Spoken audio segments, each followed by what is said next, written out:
Welcome to the ASNA Edge May marketing meeting. Glad to have you with us today. We have a wonderful meeting planned for you today. We're going to talk about the virtual crop tour. We have some weather things going on, and of course, we have those markets. So we'll have with you today Brooks York, who is our Director of Producer Services, Mike Toohill's there, who's our Corporate Agronomist, and of course, Sterling Smith, going to bring you some information about the markets, and he is our Director of Ag Research. So, guys, take it away. All right. Well, appreciate it, Christy. And we're going to keep this pretty informal today. We usually do, but we're going to keep it a little bit more informal. You know, I'd like to start some things out. Sterling and Mike and Christy, you guys feel free to participate on here, but this seems like a very, very strange marketing season to me. And I want to get Sterling's thoughts next. But what's really bizarre to me is normally at this time of the year, we've got a Brazilian crop that's past us. We kind of know what's down there. Yeah, we've got a double crop corn season that we're looking at. That's important. But for the most part, we know what's done there. That's true this year. We got a good handle on what happened in Brazil. So about this time of the year, all the spotlight is on the United States crop. So we're looking at planting progress, we're looking at conditions, we're looking at things like that. What's really bizarre to me this year is that I am not sure, with all the fundamental news in the marketplace, that the market mover right now is the United States crop. We've got a couple other things going on in the globe that, to me, could impact our global supply and demand about as much as our crop. Now, that's an overstatement, but I want you to think about this for a second.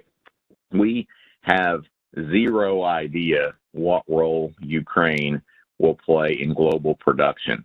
So when you think about that, and you think about the size of the crop they've grown, you know, in these past marketing meetings, we talked about them exporting about 1.1 to 1.5 billion bushels into the export market alone, and that's in regards to corn.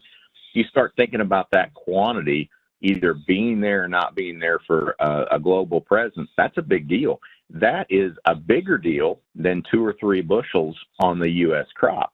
And so we've got that unknown out there that's got the markets, it's got the market's attention.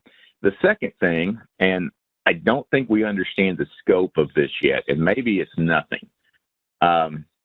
Maybe it just looks big on a map because we don't usually see it. But the Chinese lockdown is a big deal. You know, we see maps of these boats that are outside of Chinese ports waiting to be unloaded with a worker shortage, no way to get product from point A to B. And China's our #1 customer on soybeans, and a big consumer on corn. So you ask yourself, they continue to buy, but you ask yourself, you know, will they actually physically get this stuff unloaded to take it in? That's something that I think is maybe a little underreported in the ag news right now. It's something we need to keep our eye on. And then you've got this U.S. crop. And I'll spend a few minutes on the crop tour, but I'd like to hear, Sterling, your comments on what I just said about Ukraine, China, and the U.S. Don't you find this a little bit, we're kind of in a new territory, I think, this year versus years past? Oh, I think we're definitely flying through the Bermuda Triangle of finance here. Every gauge is spinning wildly, and it's hard to get an accurate read on much of anything. How I see this playing out is China will come off lockdown. When that happens, supply chains will slowly improve, but China will be taking in grain, they will be taking in oil seeds. So they're moving them in, and they are unloading some, but they are going to unload them at a much greater rate, so everything will pick up. So we will have a new inflationary force coming back into the market. And this will probably be bullish for crude oil, or at least certainly supportive, and supportive to possibly bullish for the grains. Then we have to balance this against the Ukrainian situation, which they addressed the wheat a little bit on the last report. They didn't really address the global balance sheet on corn that much, but we have to assume, again, we're going to be looking at much smaller exports going out of Ukraine. We also have to be concerned about Russians coming in here and taking whatever production they have. Then we have the third thing to worry about. We have to worry about how much they're going to grow in the Ukraine and versus how much they're actually going to move and all of that. Then we have to think about these nice, tight balance sheets. We're starting the year with a very tight balance sheet for corn and a reasonably tight one for soybeans. So then very quickly as we move, right now it's a little quiet and everything's getting put in the ground. As soon as we get past about, June 1st, we're going to have a market that is going to be tied to U.S. weather, as tight as any market has ever been, and how U.S. weather performs is going to be something that induces volatility. We got a long road ahead of us in regards to this crop. I have always been the type of, I'm certainly not an agronomist, and I want to get Mike's opinion on this. Mike, I've always said that a lot of times you can step out at this time of the year, take a look at stand counts, and I know this is an overstatement and an exaggeration, but a lot of times those stand counts might give us as good an insight as to where our crop will be versus pollination weather in some cases across the U.S. If number one, I know that is an overstatement, but if you were looking at those stand counts as an indication of where our yield's going to be, what do you think this year? You can't be terribly optimistic, I wouldn't think, could you? Oh, yeah, things look really good, at least through my part of the world here, Brooks. But again, the big area I'm watching is kind of looking at the radar this morning, more rain in North Dakota and Minnesota. So pretty good start through most of the Corn Belt. We'll talk about that in more detail here today. But again, still watching that northern belt. We're going to need those bushels, and we're going to need that grain this year especially. So again, pretty good start locally through the heart of the Corn Belt. Still got some major issues up in the north.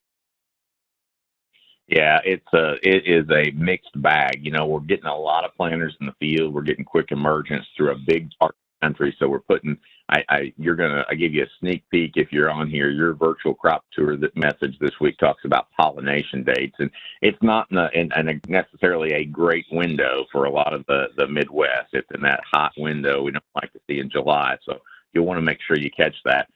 I'm probably a little bit. I'm just going to speak for what I'm seeing down here. I know that when I went to Jacksonville in central Illinois, you like what you see in the field.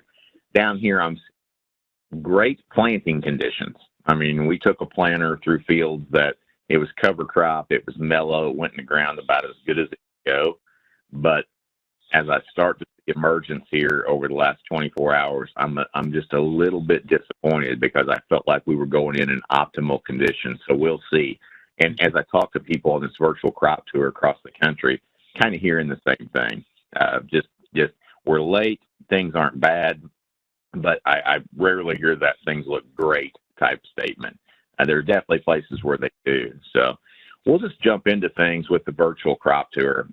First off, I know we got a small crowd today, but if the virtual crop tour is our second year, we have really put some effort into the crop tour this year. If I can advance my slides. The crop tour this year, I mean, we're covering probably around 16 to 18 states. We've added a lot. We've got some participants in the middle Atlantic states in Maryland and Virginia.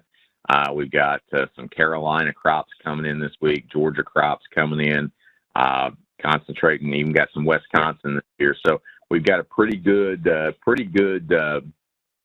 grasp on the big geographical area. I love doing it because it tells the story of the people behind the crop. We're making it a little bit more personal this year. The other thing, as we go through these slides, if you are an agent listening today and you would like to submit your logo, your name can be on there, your customer's name can be on there along with a picture. If you want, we would be happy to do that and promote it. We probably will try to skip around geographically. So if you send me something weekly, that's great. I may not put it in every single week. I may mix it up and put it in every other week. But if you've got some pictures of yourself, your customers, feel free to send those. If you send me pictures with someone in there, we just need to make sure we've got permission from that individual to use their name and their face in the publication. And the reason for that is we're going to be followed by media this year. We're making a big effort to get this out. And, you know, last year when we did this, I I felt like we were kind of going through the motions a little bit. I was guilty of that. We put this thing together. I didn't think we would get anything solid. We are not surveying tens of thousands of people and suggesting that this is a scientific process. The questions are very general. But I will tell you this, when it was all said and done, and Mike, I think you can agree with this, throughout the year, we felt like the Dakotas and parts of Minnesota were just absolute disasters. And there were some areas that were really bad. I know Jason's on here. Jason was the perfect example. Jason participated, and we kept getting the pictures, and we were a little bit with what you were sending me. Every once in a while, Jason, I think, well, he'll send me a picture of something terrible here pretty soon, but yields surprised some people, especially in the eastern part of North Dakota and Minnesota. And a virtual crop tour showed that through the year, even though our sample sizes were small. But I would invite everybody to participate. If you participate, you're going to get a weekly email from us. We also have these on our website. I'll let Christy tell you about where you can get this. We're making an effort this year that if you send us pictures, if you send us communication, we're going to make sure that you get a copy of that each week. It's a great thing to hand out to customers. It's a great thing for, to advertise your services on there. You got a big farm and they have a logo, they want that mentioned, they're more than welcome to participate as well. I thought I would go through last week's, and I'm proud of it. Our theme this year is American Roots, and we played on the Kentucky Derby a little bit, and we felt like Rich Strike. We got a long shot this year. Everything's late. And it looks like we're going to have to overcome a lot of obstacles. Mike talks about some of those today in regards to pollination. But this week, too, is a little bit more optimistic. Last week, I started off with Texas, and in the Panhandle, I had a couple of pictures up there. Crazy dry in the Panhandle. And, of course, Sterling can tell you this is helping fuel this wheat rally. Hard red wheat looks like it's hurt, especially in Texas. This week, believe it or not, that star right there, they saw anywhere from 1/2 to 1 inch of rain, the first measurable rain since June and July of last year. Unfortunately, I think the winds blew 30 to 40 mile an hour, and it evaporated pretty quick. The eastern Corn Belt, that story was kind of told through Wayne up in Ohio, where last week they were just getting started. They were late. They made all kinds of progress this week. You're going to see that in the virtual crop tour. And we followed that same picture and that same plant, and you're going to be amazed. Mike, how much can a corn plant like this grow in a 24-hour period at say a soil temperature in the 70s and surface temperature in the 90s? It's pretty amazing, isn't it? It's pretty amazing. Yeah, a third of a growth stage, or at least a couple inches of leaf height. So yeah, it's growing pretty fast, Brooks, rapidly. So you're going to see the same seed and plant in this week's VCT. We cover the Delta. Of course, we got some diverse crops down there: rice, cotton. Cotton is one. We insure a lot of cotton, and we got a lot of cotton producers. It's out of kind of our mainstream focus on corn, beans, and wheat. Sterling, if you're on there, cotton prices pretty doggone strong. Good chance that cotton producers can make some money this year if they have a crop. What are you thinking on these cotton prices? Well, so far they've proven to be pretty durable, and I think we may see, a tale of several economies here. There's talk about a recession. There's talk about stagflation. One thing I will note, retailers have gotten slaughtered the last week or so. We saw Target yesterday, Walmart the day before, Amazon the week before. And one thing, Kohl's getting slaughtered today. One spot where they're having trouble is apparel. Apparently, what the stores have in front of them versus what is getting sold isn't quite the right market mix. So what's going to happen is these buyers are going to need to come in and change the apparel that they have available to customers. What that means, they're going to need cotton and synthetic fibers to change this. And that's something that's allowing cotton to kind of slip by. Normally when we see macro problems like this, cotton gets hit in the face. Old crop holding up very nicely, and new crop doing fairly well today, despite considerable rumblings. So that combined with the weather and where the funds are currently positioned, I still favorable to cotton, even though we're up here close to $1.50 a pound on old crop and $1.25 a pound on new. You know, I kind of laugh, Sterling. Our conversations, we're talking about a virtual crop tour. And in the virtual crop tour, we've already talked about global politics. We've talked about weather. And now we're talking about, inflation and its effect on businesses, how cotton plays in a role. It touches so many things. I think Target was down 25% overall yesterday. Is that what the stock value declined? Yes, it was down about 25%. Had its worst. Walmart and Target had their worst day since 1987. Wow. You know, this is a side note, and again, I'll get back to the virtual crop tour, but you know, I started thinking about Erin worked with me in the grain business, and Erin can relate to this. She's listening out there, but when you run a business and you see a year where things are tight, the first thing that you look to, whether right or wrong, is how can I trim expense? And this conversation is going to get back to inflation, Sterling, and I want to get your opinion on this. But we were always asked, trim expenses. And so you start looking at things, and you look at utilities. And in this case, we were running elevators. Well, if you were going to run your elevator, you were going to have utility costs. There was very little you could do except for limit the number of hours that you're open. And of course, everybody on here either farms or works with farmers. You don't close the elevator at 2 o'clock in the afternoon. You don't open it at 10 o'clock. Otherwise, the competition's got your business. So you were limited. Your lease agreements on your ground are pretty much fixed. You're going to make a fixed lease agreement. So it always boiled down, I'll make a long story short, it always boiled down to labor. You're going to have to cut your labor force. Well, if you think about where we're at today, we can't find the labor as it is. So there is a shortage in here. So you, in a lot of cases, and I'm making broad statements just with my experience, you can't go into your budget and cut labor because you've barely got enough to get by. So I wonder, I think maybe we dwell a little bit too much on the relationship between interest rates and inflation, because in running a business, interest rates were way back on my concern list.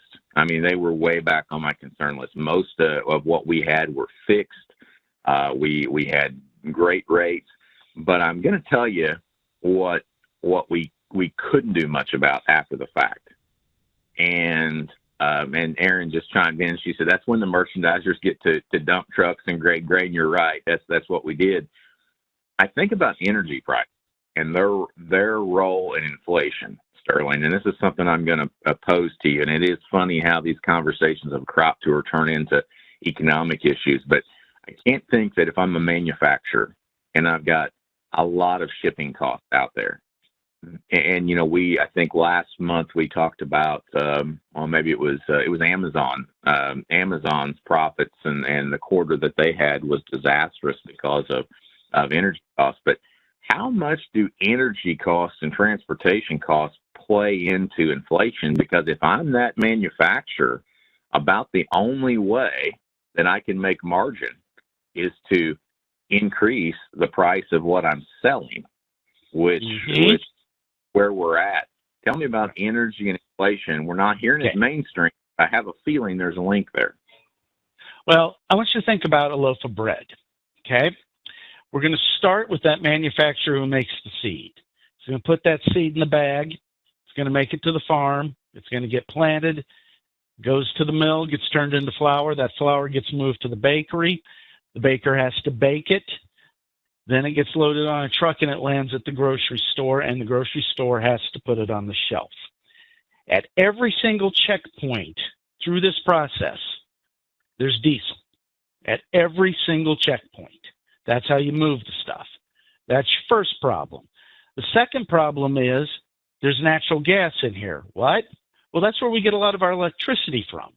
So when that mill needs to process this, when that baker needs to bake it, he needs the gas to bake it, you need the electricity to move it. The grocery store needs the electricity. When we have inflation through there, That's where the real cost of wheat is, or the real cost of the bread is. If you think about it, you get about 70 loaves of bread from a bushel of wheat. When you do the math, that comes down to about 17 cents worth of wheat in a loaf of bread. That used to be $2.73 here in Omaha. I just got clipped for about $3.35. So the wheat is just the smallest portion in this inflation equation. We can handle one or two things being a problem. Right now, we have a problem at every single step of the supply chain. And until that reverts, there's going to be inflation, because you can only do so much to control costs. You can only, drive so carefully. You can only, try and control those hours, and then you hit a wall. And businesses don't like passing on price increases. I know as consumers, you think, well, they just want to charge me more. That's not really true. People don't want to raise prices because they don't want to damage their customer relationship. So what happens? Earnings have to get compressed, and we're seeing that. That was Target's big issue. They had to eat all these fuel costs. Eventually, it's got to get passed on, and that's inflationary and potentially recessionary. So we have an entire chain of events here, and I don't see a lot of things coming to really make those relent, at least over the summer.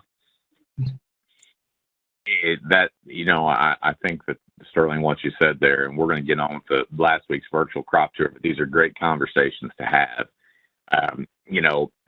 It affects policy that comes out of Washington, D.C. at some point in time. I mean, how long do you think it takes? The bottom line is energy costs play a huge role in all parts of the economy, huge role in all parts of the economy. How long do you think it will be before this administration, or do you think they will address this and try to ramp up domestic production? Do you see that coming, or do you think we really have to squeal before that happens? I think you're going to have to see it squeal, and it's going to have to squeal on the coast, which it already is. There was a news story out last night, a gas station in Seattle struggling to get gas. They had to go reorganize their signs. So the highest they could have a price of gasoline was $9.99 or diesel. They changed their signs so they can go to double digits. Okay. Wow. That's the problem. And the problem isn't so much the crude oil. We can get at the crude oil, and yes, prices are elevated. The problem is the capacity and the logistics to turn it into diesel and turn it into gasoline. We're running full speed, and yeah, prices are down a little bit today, but they're up from a year ago. They're up from 6 months ago. And this is just normal market nervousness driving prices around right now. The next pop in the stock market we get, we'll have gas back above $4 when the world feels a little risk on. So it will take, I think maybe the tone will change a little bit with the mid-year elections. But quite frankly, I'm not sure, unless we have a complete change to where we get investment in refining capacity, I don't really see how this equation changes that much unless you really do something to stifle demand, which, gas above $5 and diesel pushing 10, that will stifle demand, but that demand is already stifled. So I don't know how much more we can really cut. And Erin just chimed in. I know she's been on a Wild West vacation. I see her pictures Facebook, but she said $6.75 a gallon in California is what she saw gas posted for. So I know her husband pretty well. He probably drove until the last drop was in the tank to find that cheaper gas. So I bet you didn't fill up with that, Aaron. I bet $6.75. I bet Mike found something much cheaper.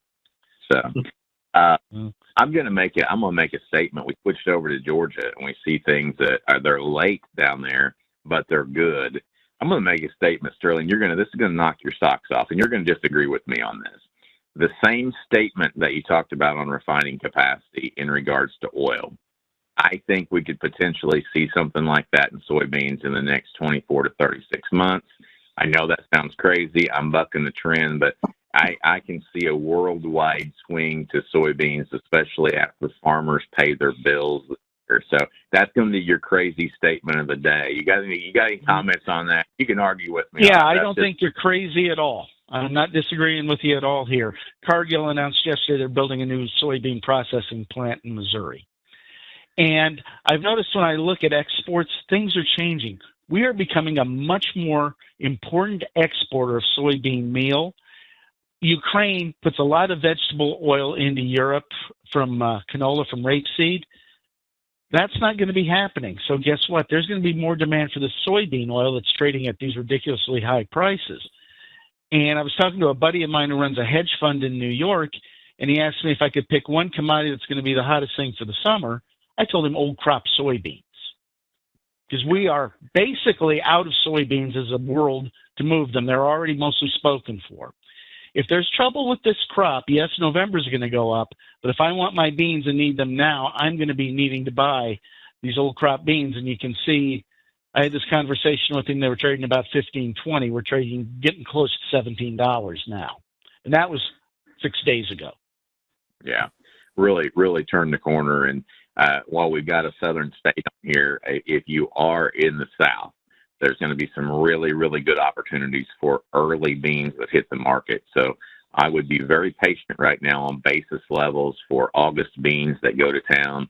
I would be patient for probably about September 10th in the Midwest. The window for early beans continues to close. In other words, there's going to be a lot of beans harvested on September 15th. The trend for beans being planted first is big. Mike, did you ever think that you would see in central Illinois? I'm assuming you're seeing it up there too, but the big trend down here is, I'm going to guess that the first planters that I saw roll in southern Illinois and southern Indiana were soybeans. And that's something that 10 years ago you didn't think would happen. Are you seeing that same thing in central Illinois? Same trend, Brooks. But unfortunately, this year, the early planted beans are only beating the May beans out of the ground by 2 to 3 days. So it was a good idea, but we just never got the weather to get it to the finish line. So another thing, check out VCT Week 2. You talk about that in corn specifically in the virtual crop tour. Okay, a lot of side chat. I'm going to get through this and pass the baton over. I'm going to go through this. I'm begging of you to participate in this virtual crop tour. We'd love to have your pictures, your farmer stories, your agent stories. Again, you're going to see these on some national media outlets. You may remind that if you've got a farmer, remind that farmer that it could be presented out there. We want to get everybody's permission on this. Illinois, Mike sent this in last week. I think you sent this maybe the same field this week, and lots of progress over the week. That same corn. Yeah, that same corn, Brooks, is almost to the top of my little digger now, so it's growing really fast. Amazing. Riley sent this in from up in Minnesota. They did have some windows this week to get in the ground. Mark out in Maryland sent this in. Mark's been good to participate. They had some devastating hail out there. That was, it got homes, it got cars. So you're going to see a picture of it in some wheat. So wheat harvest was right around the corner. Kentucky made huge strides this week. They were a little bit behind. Big strides down in Kentucky. I know Madeline's on here. She probably saw that firsthand. Things are good, but late in most of the case. Interesting on this one, Mayfield, Kentucky. You see the last bullet point down there. Tons of debris from that December tornado. That made national news. I actually have witnessed that firsthand. Amazing devastation. A great story is I know a fellow about 200 miles to the east that got the old story about get the receipts in the field from where the tornado hit, but got Mayfield receipts and actually found the lady who they belonged to. So I went up here. This is in Christie's backyard, Concord, Illinois. There's actually just so your worthless knowledge of the week, there's 2 Concord, Illinois, and they're both about the same size. One of them's down here by me. One of them's up here. The one down by me has a Coke machine in it, and this one doesn't. I checked with Nicole yesterday, so we're way ahead down here in Southern Illinois. This crop right here, I thought it looked Christy. It looked like a garden to me. Perfect amount of moisture. Stands looked awesome. It looked like the vast majority was planted. Interesting that I saw some cover crop up there, Mike. It looked like to me it was just wheat cover crop that had been planted into and sprayed. It's a place that I don't expect. I see a lot of tillage up there and not so much no-till, but are you seeing more cover crop up your way? We're trying to get more adaptation, Brooks, but last year's wet October really cut down our cover crop acres again. It's been hard to get it to implement. It's a good idea, but it's hard to get it to work out in reality. we planted, I mentioned we planted in some rye and some brassicas this year. And boy, it's really mellow going in. I went out a little too early, and so I need some agronomic advice here. I planted last Wednesday, and traditionally, in our no-till, we don't get that great emergence within hours of one another. Unfortunately, sometimes it's days. That's the truth of the matter. So I went out last night, and I shouldn't have done it. I shouldn't have done it because I look around, and I'm like, oh my gosh, we don't have a stand. What I was seeing is just a lot of variance. I think it's ground temperature between seeds, germed with 1 inch of growth to seeds to the plants that were this high. Will those other seeds, do you give me any faith of those seeds coming out of the ground here in the next 24, 36 hours, or am I in trouble? No, I think you're in pretty good shape, Brooks, as warm as it is, and hopefully that'll even up and look a little bit better. Normally, when you have that uneven emergence, it's more of an issue when there's a hot, dry window of pollination, a nice oak pollination time, and a little difference in emergence. Not going to be a big deal. Nancy sent us some North Dakota pictures. I think if there's probably a state that's in trouble outside of parts of Texas, and I know there's trouble areas everywhere, but widespread, it's probably North Dakota. Winter just didn't leave them alone. We had a picture on here later of a couple of kids playing in a mud puddle. This is it. Jeff sent that in, and that was snow covered not too long ago. So they like the mud better than snow. The Delta, I continue to hear more optimistic reports out of the Delta. Things look pretty good down there. Iowa, if I've got anybody here from Iowa, I'd like some perspectives up there. I think Iowa's pretty solid based on the conversations I have. Late, but solid. So we'll see what comes of Iowa. They got it in the ground at an optimal time, so I think things are on a good start there. Another one from Texas. Interesting on this picture, drip tape irrigation. Actually, this is a center pivot irrigation picture, and they're having a hard time. So down here, your irrigation works as a supplemental supplier of moisture. So you have to have some natural rain, and they're just having a tough time even with irrigation. The mine shines down in Indiana. This part of Indiana, and this isn't too far from Aaron. I don't know if Autumn is on today or not, but this isn't too far from them, and things look, I think they look pretty good. They're a little later, but they caught up, and I think they've got a great start there. We also do the survey. This survey, Christy's going to tell you where to get this in just a second. It's easy peasy. It takes less than 2 minutes. Send this out to your producers. And again, I think it's great to just kind of have we keep these questions basic. We look at them. You can see our grain bins on this one. We took the grain bin illustrations off for the real one that we sent off, but we're off to a pretty humbling start. Everything's just late. It's a little too hard to tell, and that's kind of what to expect with the crop tour. Christy, I know these folks they're itching to send me pictures and comments of what's going on in their area. Tell them how they can participate and also how they can get the crop tour. Absolutely. Yes. Thank you. As you can see, our week one was wonderful. We had a lot of really great images. We had some really wonderful participation. So in the chat, I added a couple links for you. One is the survey link, and I added that kind of right off the bat. So if you'll go to the chat, you can see there is a survey that says surveymonkey.com. That is the week 2 survey link. And if you will complete that by noon today, you can still participate in this week's survey. All those answers will be pulled around 1 o'clock, and I will send those to Brooks. We'll have a new survey that will be released like right around noon, actually today, and that will be the week 3. We would love for you to participate in that as well. We'll have that link out, and it'll be on social media. It'll be in our daily market email. So go ahead and participate in that. Also, you can go on down. If you scroll on down, you'll see that I have a link to our website. It has AgriSompo.com. We have resources, marketing, virtual-crop-tour. That is a page that we have dedicated solely to the crop tour. On that page, you will see that we have or you can take this week's survey. It's a link right to this week's survey. You can learn more about our whole group, which is pretty cool. You can sign up to get all of our marketing services. So you can sign up to get the daily market email, get more information about us. You can also get access to the most recent report. So you can get last week's report, the week 1 report. The other thing we've got there, which is kind of cool, is last Thursday, Sterling did an extended podcast, and we have that link to that podcast in there as well. It's in the write-up. You'll see it right up.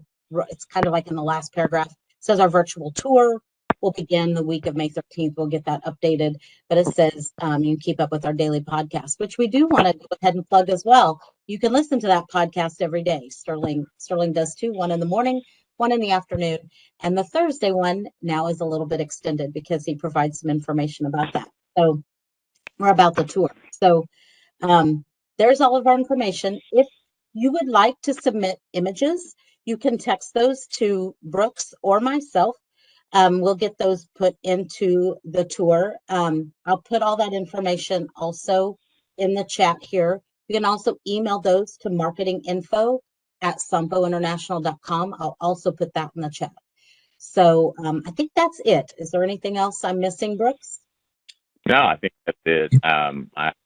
We got a small crowd on here. If anybody's got any questions, throw them into the chat. It's strange how virtual crop tour can turn into agronomy and global economics and we're talking about the stock market, but it's all interlinked. So I'll pass the baton over to whoever is next, and I'll probably head off camera here, Christy. If you need me, let me know. I've got to answer a quick call here, but I'll be right back. All right. Who am I going to next? Mike? Yeah, well, it's going to be Christy if you could. I am going to you. Save the best for last with Sterling. No kidding. Sterling's got so many pretty colors on his screen. So we're going to you. All right, almost there, Christy. Yep, there you go. All good? Sounds good. Thanks, everybody. Again, my name is Mike Tuhel, based out of Central Illinois here at Bloomington.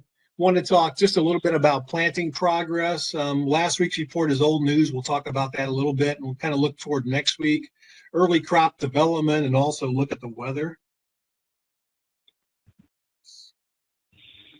We have to shut out of it. Oh, there we go, Christy. I want to talk about our planting progress as of Sunday. Again, this is old news here, but the kind of the states I'm really concerned about are those ones in red. The national number was 49% as of Sunday. That's 18% below the 5-year average, but the states I'm most concerned about is North Dakota. They were just 4% planted, down 37%, and also Minnesota. And I'm on my other computer here this morning. You can't see this, but looking at the radar, there's a pretty good soaker coming through much of North Dakota right now and into parts of South Dakota, and unfortunately heading toward Minnesota. So again, looking at the corn planting progress, had a real good run through the heart of the Corn Belt, but really concerned about those northern states. Soybeans aren't as critical. Our number came in on Sunday as 30%. We're just down 9% from the 5-year average. And looking at the states in red again, got some our major concerns about Minnesota and North Dakota. Minnesota's 36% behind pace. North Dakota's 22% behind pace. Now, there are some areas of North Dakota and Minnesota planting, but it's far from a wide open window. And those states like Iowa that were down 19%, they've done a pretty good job of catching up here over the last couple days here.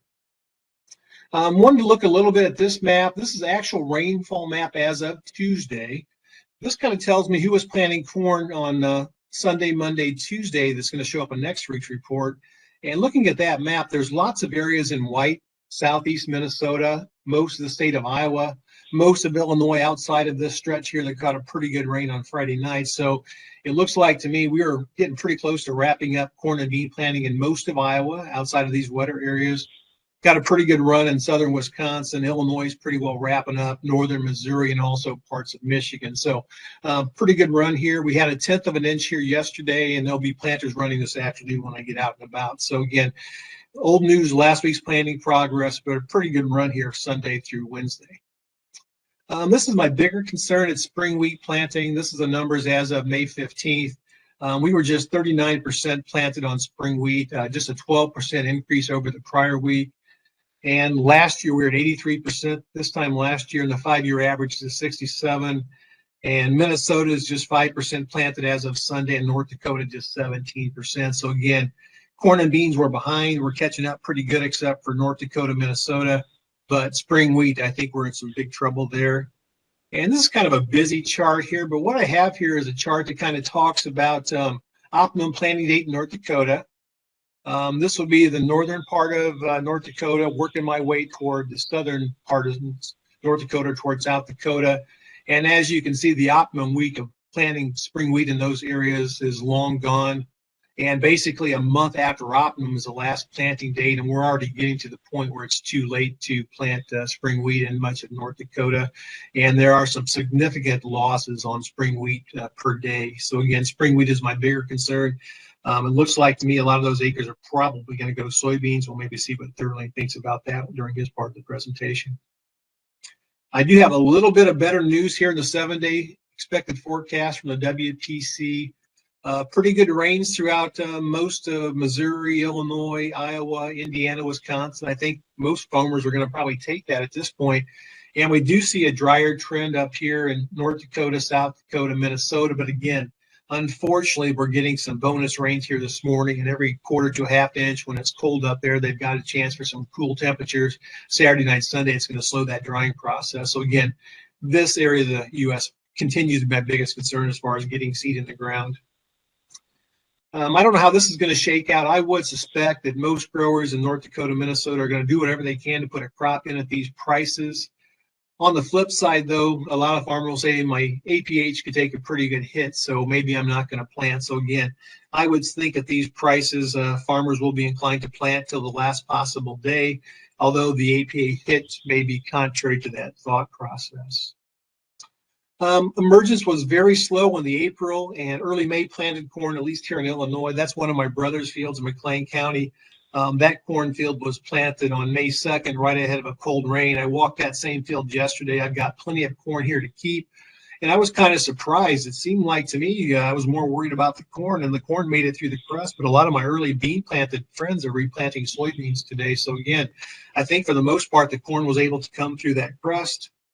But on the bean side, it seems like to me when it got real hot late last week and this weekend, a lot of those beans broke their necks off in the crust. So again, I like the idea of early planting. Like Brooks said, a lot of guys planted soybeans before corn. It looks like this year probably not going to pay big dividends this year, not only due to not getting much emergence advantage versus the May beans, but also due to some of the pre-plant.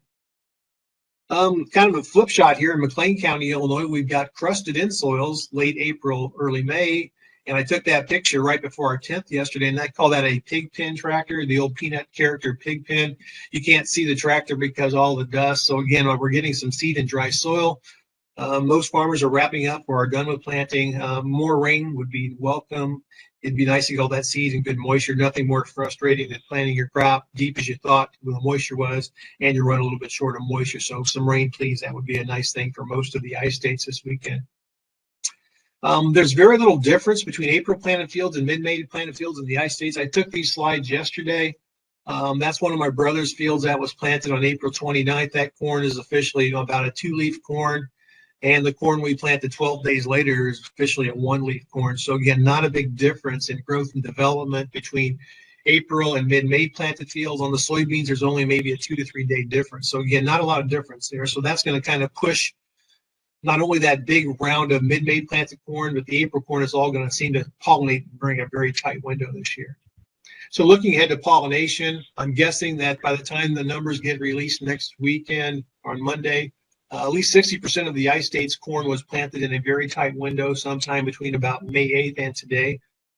That does look to be a very tight pollination window because not only do we have that 60% of the corn in the I-states that was planted between the 8th and today, we've also got very little difference between the April planted corn. So all that corn is going to be pollinating together.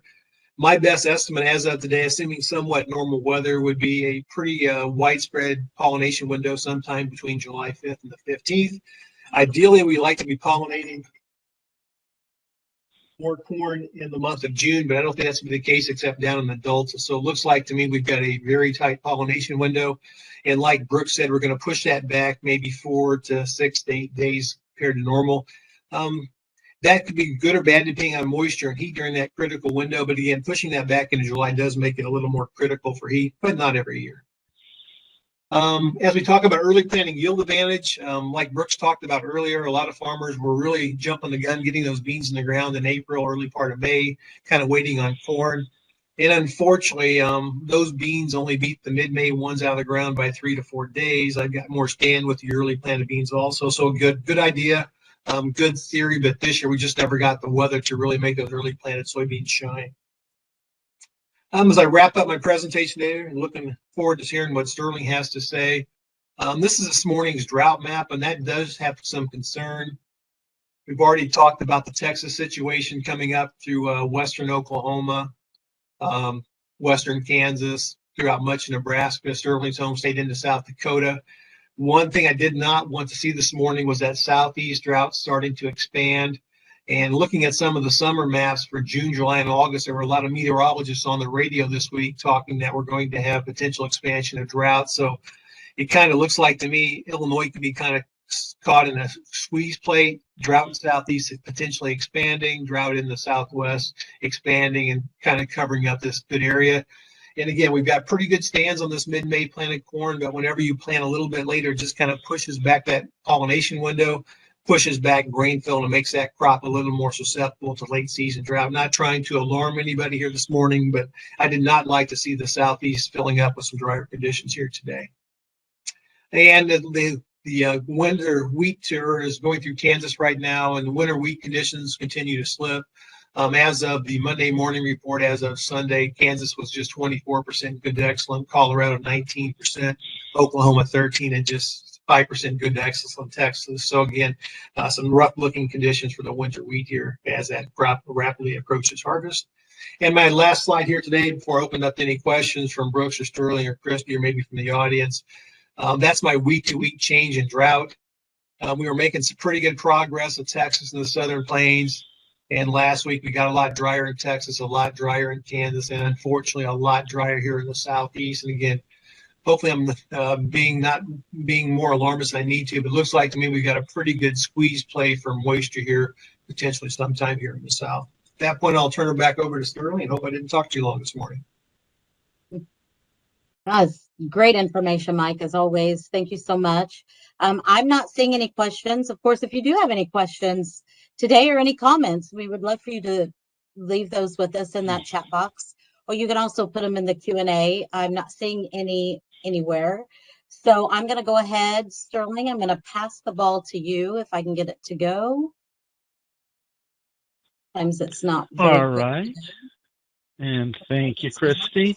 And I think the first thing we're going to look at here, we'll look at a corn chart.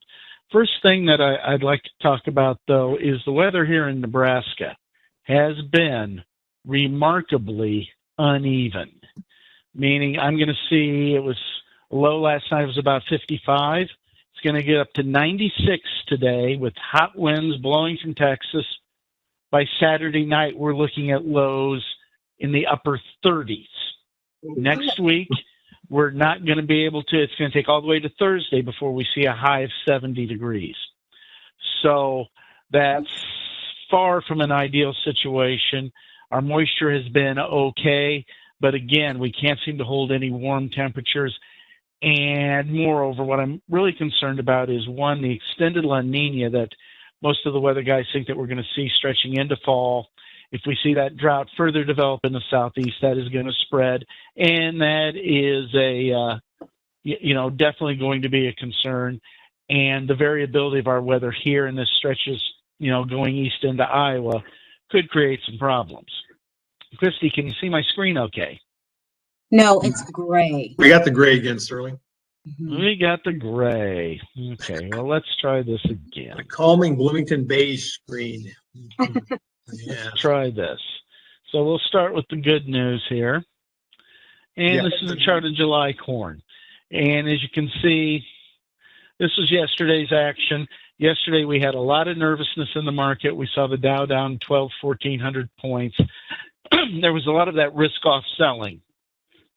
What makes me feel good about things, it didn't continue, at least here in the grain market. The grain market is going to strive, I think, to try and trade a little bit more independently of some of the global macro issues we have. If we see any sort of weather develop, if you read what I wrote on Tuesday, there's a lot of room and a lot of capacity for funds to come in here and buy crop. They do not have any record positions. We don't have any positions that I would characterize as being a big overhang. So that means there's fuel in the tank to come in here and buy this stuff, but we need to be aware. I think we're going to be looking at markets that are going to be exceptionally volatile. And if we turn here to the soybeans, let's see, let me get to that here real quick. And we're going to go ahead and we're going to look at soybeans. As you can see here, this is old crop soybeans. We've seen real good buying come in here. Right now, we're kind of in that funny spot. So again, as Brooks alluded to, if you have early soybeans, you may be on a very good situation. As again, there's plenty of capacity for funds to buy. They will buy some new crop, but very often they buy old crop first. And the second thing is, if you're an importer and you're going to need vegetable oil, you're going to need these soybeans, you're going to buy the beans that you think you can be certain on getting delivery.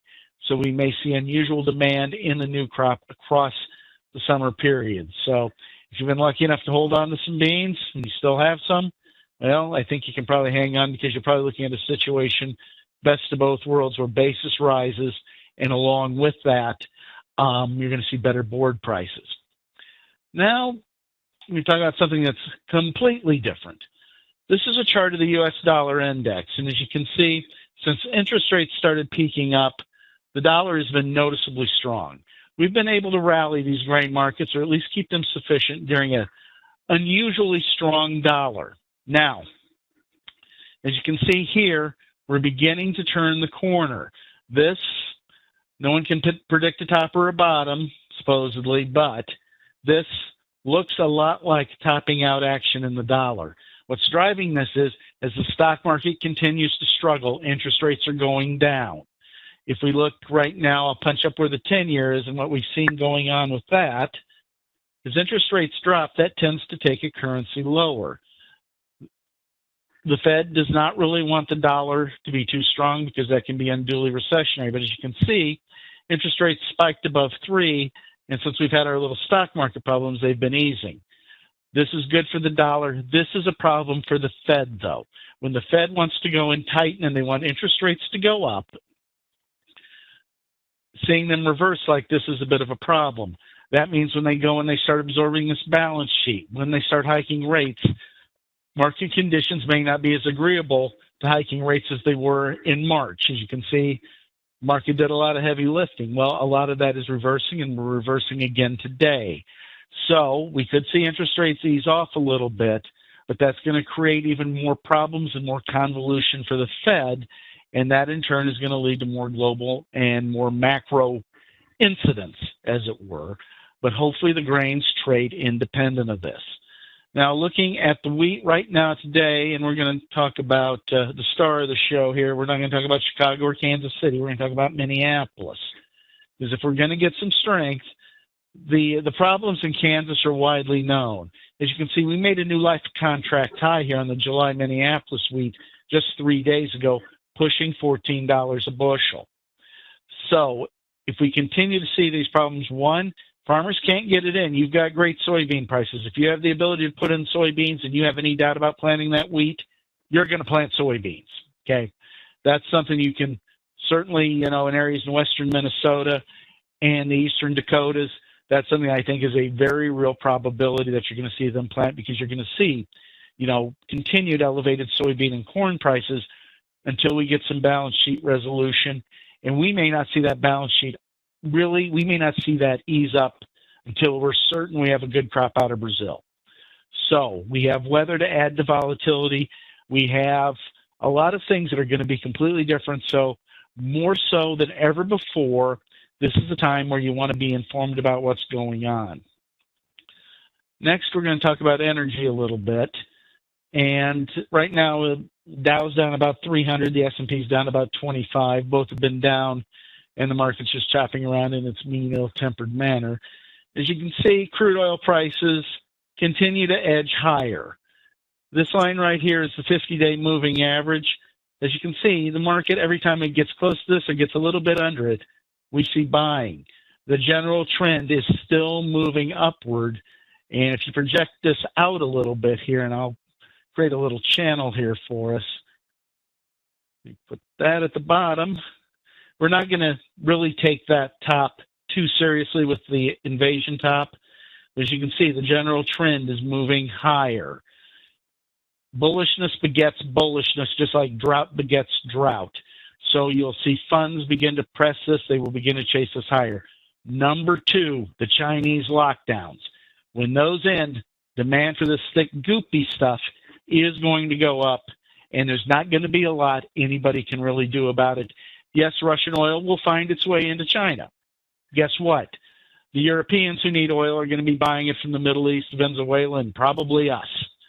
So that is the first concern that we have that's somewhat recessionary if we see gasoline prices go up. There is a difference between recessionary and inflationary gasoline prices and energy prices. This is a chart of diesel fuel, and I don't need to tell anybody how this has been moving higher. It made a new all-time futures price high right here. We had our little wipeout here with the stock market and everything else, but notice, you got to that 50-day moving average. Look what's turning around. And again, that general trend is up. It will be volatile, and you'll see prices come down once in a while. That doesn't mean you get any relief at the pump. When you're a business, you have to try and hedge for volatility, but when you know a market's volatile and you've already raised your retail price, cutting it is probably not going to be first on your agenda. So again, we're looking at diesel prices continuing to move higher. We're going to see higher pump prices because we have logistical problems. And this is inflationary because this is something that feeds into the supply chain. Now, things that are recessionary are gasoline prices, meaning this is an end product, and when you have to put more in the gas tank, guess what? That money doesn't go anywhere else. It doesn't go, you don't buy the candy bar in the store, you don't buy stocks, whatever it may be. And as you can see, much the same story here. Prices spiked.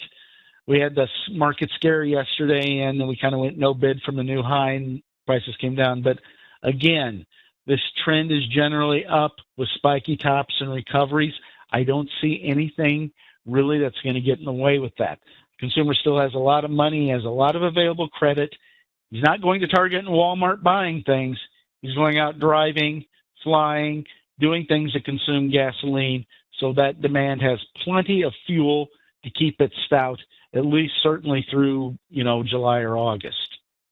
So those are the things from the energy side that, while it's trouble for our costs and everything, this is generally supportive to the broader commodity market, which means people may be investing money into the commodity market. And something I'm watching is how much index fund buying we have. There are commodity index funds that you can buy. Now, when you see the stock market go down, everyone talks about, oh, you lost, $1 trillion disappears, whatever. There's one other thing that happens when the stock market, and I'll throw Bitcoin in here as well. When you sell shares, you're exchanging shares for what? You exchange them for money. Now, a lot of this is retirement money, and it's not coming out. More of it is not. So people are sitting there in their brokerage accounts. There's plenty of cash sitting there. So guess what? There's plenty of money to keep flowing into the economy to keep these inflationary pressures in line until probably see the stock market bottom out, which, frankly, I think we probably have another 10 or 12% at least, probably 15% on the Dow before we really make a durable bottom. And we'll give you a little bit of technical analysis here. And if you read what I wrote last week, I talked about the potential for a bottom in the stock market and to see whether it confirmed. Well, we're going to talk about exactly what happened over those 3 days, because if you're looking at your charts at home, this is a teachable moment. You see this pattern right here over these 3 days. The market came down. We made a new low. We rejected the new low. We came back up. That's generally bullish. We have to confirm 2 days afterwards. We confirmed, and then what happened? We failed, and failed rather miserably.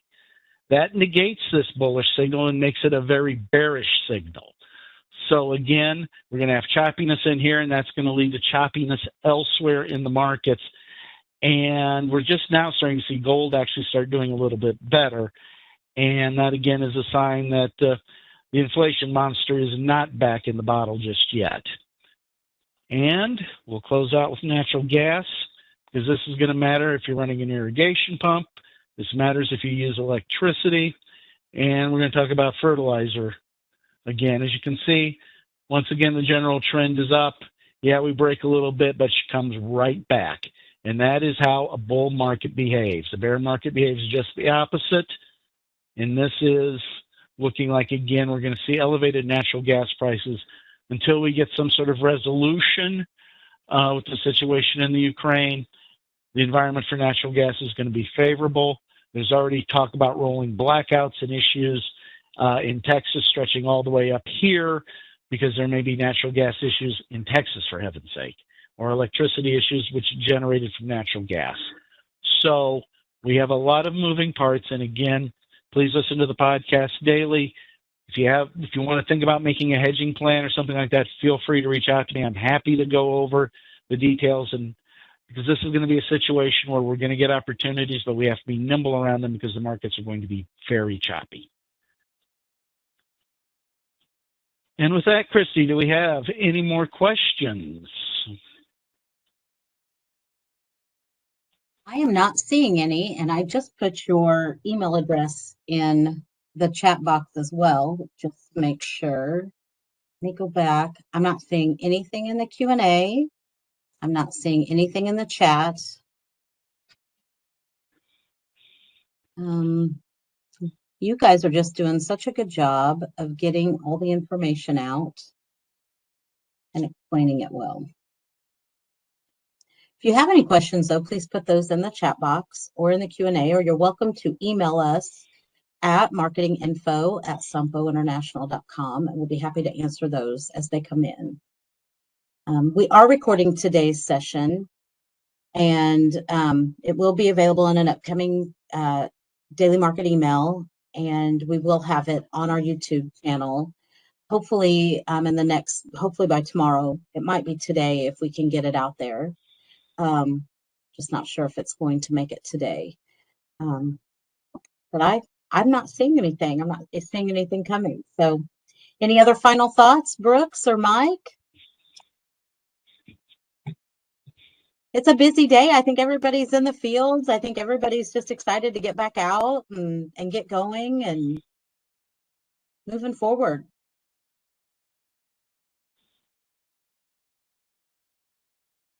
You also loud and talking. Am I talking? Can you hear me? We can hear you just fine.